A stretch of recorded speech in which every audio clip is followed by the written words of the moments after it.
नमस्कार दोस्तों, मैं हूं ममता तिवारी और आप सभी का स्वागत करती हूं मेरे चैनल ममताज वे में।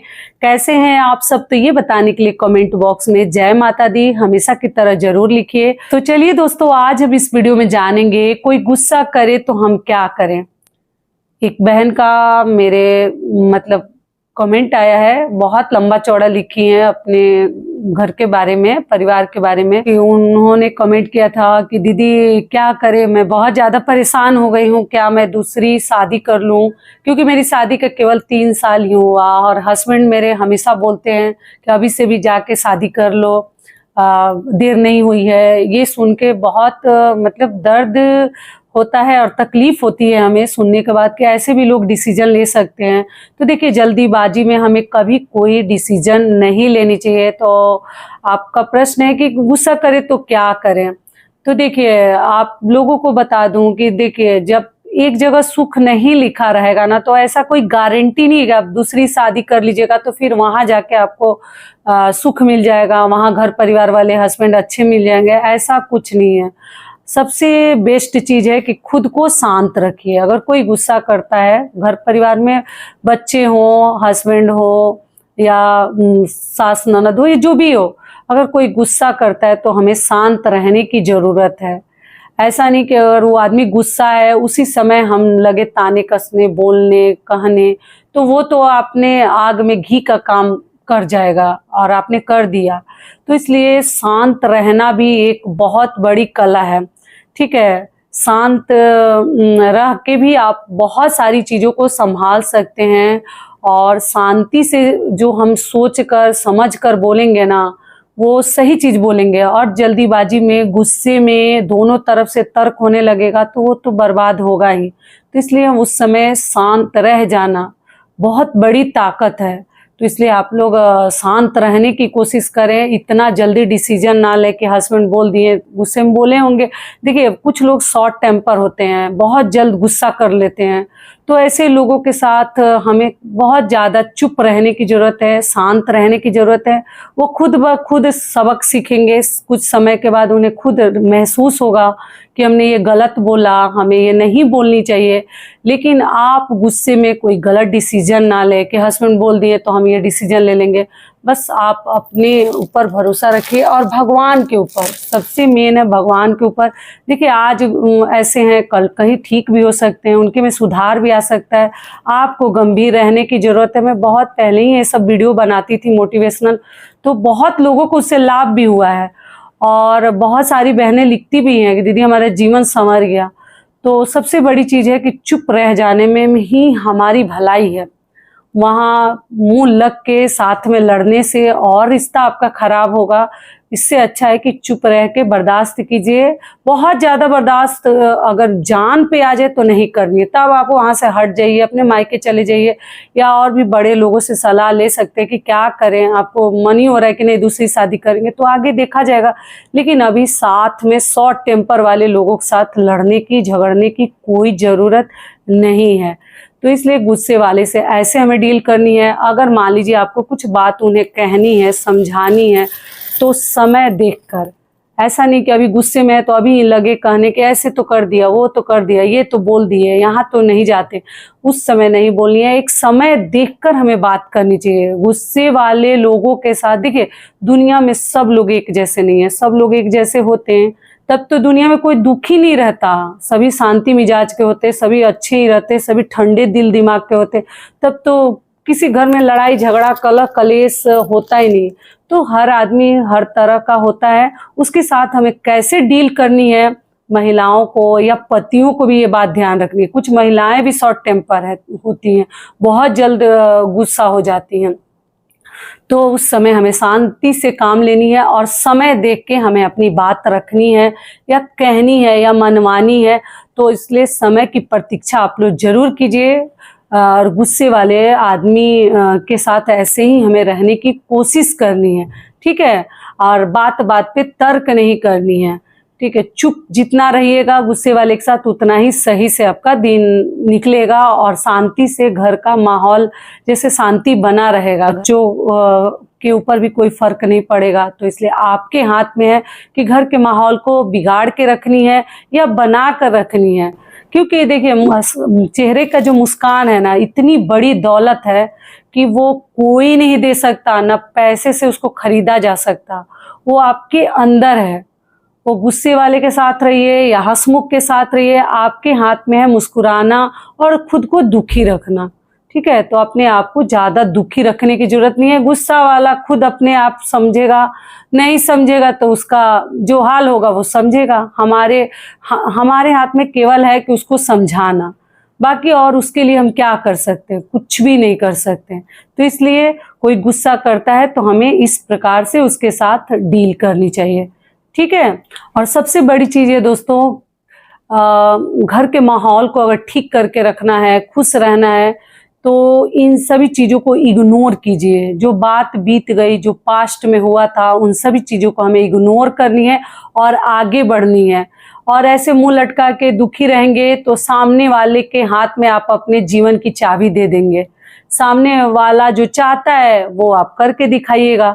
तो इसलिए आप अपने में ही खूब खुश रहिए, खूब मस्त रहिए, बिजी रहिए कि सामने वाले को लगेगा कि अरे इसको तो कोई फर्क ही नहीं पड़ रहा है, मैं इतना गुस्सा कर रहा हूँ, ये कर रहा हूँ, इसको कोई फर्क ही नहीं पड़ रहा है। तो सामने वाले के हाथ में अपनी जिंदगी की चाबी ना दें। खुद को इतना खुश रखें, बिजी रखें और मस्त रहें कि सामने वाले ऐसे ही उन्हें लगेगा जब मेरे गुस्सा का इनके ऊपर कोई प्रभाव नहीं पड़ रहा है तो ऐसे ही ठंडे हो जाएंगे, शांत हो जाएंगे। ठीक है, तो आप लोग इन सभी चीजों को इग्नोर कीजिए। कोई कुछ बात मान लीजिए गुस्सा में बोल ही देता है, पति या बच्चे या जो, तो छोड़ दीजिए, उसको भूल जाने में ही हमारे घर के लिए भलाई है। आपके हाथ में है घर में शांति बना के रखनी है कि बिगाड़ के रखनी है, महिलाओं के ही हाथ में है। और अगली चीज दोस्तों आपको बता दूं, देखिए हर किसी के जिंदगी में ना गम बहुत अधिक है। ऐसा नहीं कि गम नहीं है, लेकिन उसी में हमें फिर भी खुश रहने की कोशिश करनी है। ऐसा नहीं है कि जिंदगी में, देखिए जिंदगी में उतार चढ़ाव सबके साथ है और बिना भगवान की मर्जी का एक पत्ता तो हिल ही नहीं सकता। तो हम क्या कर सकते हैं? केवल हमारे हाथ में है मेहनत करना, अपने घर के सभी नियम धर्मों को लेकर चलना, और जो भी हमारे हाथ में है मेहनत करके हम वहां तक कुछ भी हासिल कर सकते हैं, पहुंच सकते हैं। लेकिन किसी के जिंदगी में ऐसा नहीं है कि दुख, परेशानी और गम नहीं है। बहुत सारी जिंदगी में परेशानियां हैं, फिर भी उसको इग्नोर करते हुए हमें खुश रहने की जरूरत है। और ऐसा नहीं कि किसी ने कुछ बोल दिया तो दिल पे लेके मन को भारी कर लिए, दिन भर रो रहे हैं, परेशान हो रहे हैं। ऐसा हमें नहीं करनी है, भुलाकर फिर से अपने दिन की शुरुआत करनी है। और आपको बता दूं कि किसी से भी, वो गुस्सा वाला आदमी हो या बिना गुस्सा वाला या जो भी, किसी भी प्रकार का उम्मीद कम रखिए किसी से भी, या किसी कार्य को लेकर उम्मीद जितना अधिक हम लगा के रखेंगे, उतना ही जब उम्मीद टूटता है ना तो बहुत अधिक चोट देता है दिल को। तो इसलिए मतलब नॉर्मल से हमें लेना है, बहुत ज्यादा उम्मीद लगाकर किसी से नहीं रखनी है। ना किसी चीज को लेकर आप लोग सोचते हैं भगवान ये दे देते, ये पूरा कर देते। सबकी इच्छा ऐसी ही होती है, सबकी मनोकामना ऐसी ही रहती है, लेकिन हमारे मर्जी से कुछ भी होता है, जो भी होता है भगवान की मर्जी से ही होता है हमारे जीवन में। तो इसलिए बहुत ज्यादा उम्मीद भी हमें नहीं लगानी है कि जिससे कि हमारे दिल को बहुत अधिक ठेस पहुंचे, चोट लगे। तो इसलिए हल्का, मतलब थोड़ा बहुत उम्मीद लगा के रखिए कि हो जाएगा तो भी ठीक, नहीं होगा तो भी ठीक, सुधर जाएंगे तो भी ठीक, नहीं सुधरेंगे तो भी क्या करेंगे, लेके चलना है तो चलना है। और दोस्तों एक चीज और समझाना चाहूंगी, ये कलयुग है। कलयुग में ऐसा हो रहा है ना, ऐसे ऐसे न्यूज और आप लोग देख रहे हैं न्यूज़पेपर में या टीवी में जो न्यूज आ रहे हैं, मतलब बिलीव नहीं होता, विश्वास नहीं होता कि ये सब कैसे हो रहा है। क्योंकि दुनिया अपने दुख से दुखी नहीं है। आप खुश क्यों हैं इसको लेकर बहुत लोग दुखी हैं।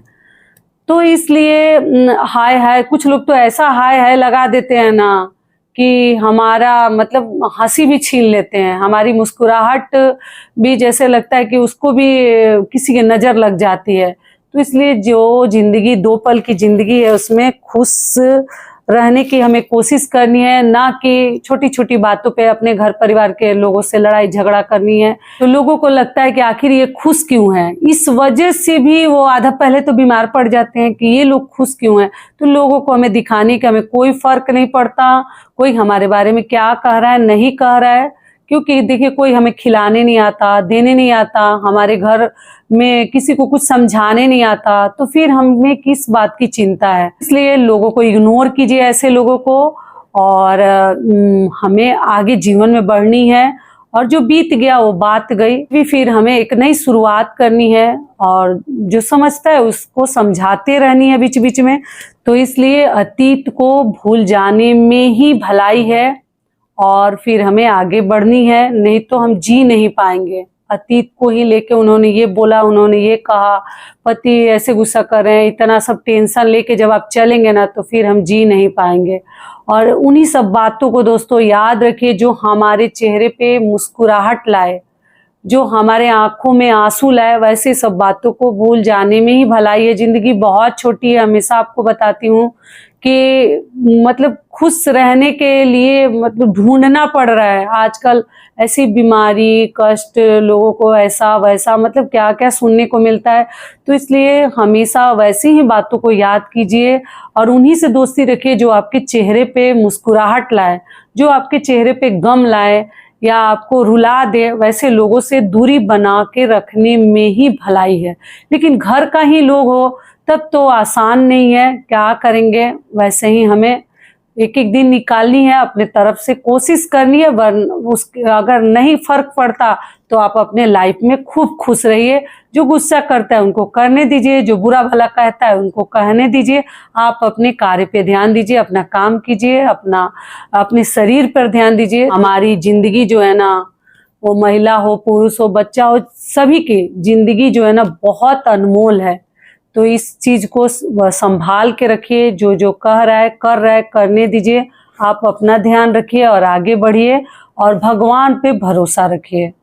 और लास्ट में यही कहूंगी, भगवान वही है, वही जो राम रचि राखा। जो भगवान रच के रखे उसको आप लोग कुछ भी नहीं कर सकते हैं। और दोस्तों आप सभी से एक चीज कहना चाहूंगी, आजकल दुनिया में सबसे बड़ा दुख क्या है कि देखिए हमारे अंदर संतुष्टि नहीं है, सेटिस्फेक्शन नहीं है। हम हमेशा भगवान से यही चाहते हैं कि ये हो जाता तो उसके बाद ये हो जाता, फिर ऐसा हो जाता तो फिर ऐसा हो जाता। कभी जैसे लगता है कि हमारा मतलब पूरा ही नहीं होता, और हम परेशान रहते हैं, कहते हैं भगवान जी ये नहीं दिए, वो नहीं दिए। तो आपको बता दूं, देखिए दुख का सबसे बड़ा कारण आजकल ये भी है, लोगों के देखा देखी में, उनके पास ये है, उनके पास ये है, हमारे पास तो नहीं है। ये सोच सोच कर तो लोग और ज्यादा परेशान रह रहे हैं आजकल। लोग अपने दुख से कम दुखी रह रहे हैं, लेकिन दूसरों के सुख से सबसे अधिक दुखी रह रहे हैं। तो आपको बता दूं कि देखिए आपको ध्यान रखनी है, भगवान ने जो दिया है उसके लिए हमें भगवान का शुक्रिया करना है, भगवान को धन्यवाद देना है। जो दिया है उसका तो हम वैल्यू ही नहीं कर रहे हैं, और जो नहीं दिए हैं उसके लिए हम मरे जा रहे हैं, उसके लिए चिंता किए जा रहे हैं कि ये क्यों नहीं हो रहा है, ये क्यों नहीं हो रहा है। तो देखिए कुछ जो हो जाता है वो तो भगवान के कृपा से हो जाता है। हम भगवान का हमारे ऊपर बहुत अधिक कृपा होती है, इस वजह से हो जाता है। और जो नहीं होता है उसमें भी समझ लीजिए कि भगवान की कुछ मर्जी छुपी है, कुछ अच्छा होने वाला है, इसलिए नहीं होता है। लेकिन हम उसके लिए परेशान रहते, क्यों नहीं हो रहा है, क्यों नहीं हो रहा है। तो भगवान की मर्जी समझ के हमें अपने आप को समझा लेनी है, संतोष कर लेनी है कि ये इसमें कुछ अच्छाई छुपी है, इस वजह से ये चीज नहीं हो रहा है। हम कोशिश तो कर रहे हैं, मेहनत तो कर रहे हैं, लेकिन नहीं हो रहा है। तो एक बार भगवान का इशारा समझ के, भगवान का आशीर्वाद समझ के हमें खुद को कष्ट नहीं पहुंचानी है, ज्यादा चिंता नहीं करनी है, ज्यादा दुखी नहीं होनी है। जो दिए हैं किसी के पास, देखिए कुछ लोग हैं जिनको एक लड़की भी नहीं है, और कुछ लोग हैं जैसे परेशान रहते हैं, हमें लड़का नहीं है तो हमें बच्चा नहीं है, तो हमें लड़की नहीं है। तो कुछ लोगों के पास तो वो भी नहीं है, सोचिए वो कैसे रह रहे हैं। तो इसलिए भगवान ने लड़की, लड़का, धन संपत्ति, नौकरी जो दिया है ना, मतलब जो दिए हैं आपको, वो बहुत दिए हैं। जो दिए हैं उसकी तो सबसे पहले आप इज्जत कर लीजिए, भगवान की कृपा समझ लीजिए। और जिनके पास एक समय का भोजन नहीं है, और आपको भगवान बड़ा सा बिल्डिंग दिए, फिर भी आप रोए जा रहे हैं कि हमारे पास ये नहीं है, वो नहीं है। तो जो दिए हैं उसका तो हम धन्यवाद नहीं करते, और जो नहीं दिए हैं उसके लिए हम सर पटकते हैं, या माथा अपना मतलब पीटते हैं कि ये नहीं दे रहे भगवान जी, ऐसा नहीं, ये उपाय कर लिए, वो उपाय कर लिए। तो आपको ज्यादा घबराने की जरूरत नहीं है। भगवान की मर्जी से ही जो होता है। हुई है वही जो राम रचि राखा, भगवान रच के रखे हैं वही आपके साथ होगा। आपके और हमारे चाहने से कुछ नहीं होता, केवल हमारे हाथ में है कर्म करना, अच्छे कर्म करना, मेहनत करना। तो मेहनत भी ऐसी चीज है ना कि किस्मत को भी बदल देती है, तो वो आप कर सकते हैं। बाकी जो भगवान ने लिख दिया होगा उसमें कोई भी उपाय आपका काम नहीं करेगा, कारगर नहीं होगा। तो इसलिए जो भगवान ने आपको दिया है उसकी आप इज्जत कीजिए। और दुनिया की सबसे बड़ी दौलत क्या है? आपके चेहरे की मुस्कान। कितने लोगों को वो परेशान कर देगी ना, आपको पता नहीं है। तो अपने चेहरे पे हमेशा, अगर वैसे आपके घर में परेशानी नहीं है तो हमेशा मुस्कान बना के रखिए। वो ऐसी चीज है ना कि वो देखकर आसपास या और भी रिश्तेदार नातेदार इतना जलने लगेंगे ना कि वो खुद बीमार पड़ जाते हैं कि क्यों मुस्कुरा रहे हैं, इसकी वजह क्या है। तो इसलिए अपने चेहरे पे हमेशा मुस्कुराहट कम मत होने दीजिए, मुस्कान को बना के रखिए। ये दुनिया की सबसे बड़ी दौलत है। तो आशा करती हूँ ये जानकारी, ये वीडियो आप लोगों के लिए, मोटिवेशनल वीडियो बहुत अधिक लाभकारी होगा। आशा करती हूँ ये सभी बातें आप लोग समझेंगे, और अगर पसंद आए तो एक लाइक जरूर कीजिएगा। फिर मिलती हूँ एक नए वीडियो में, तब तक के लिए नमस्कार, धन्यवाद।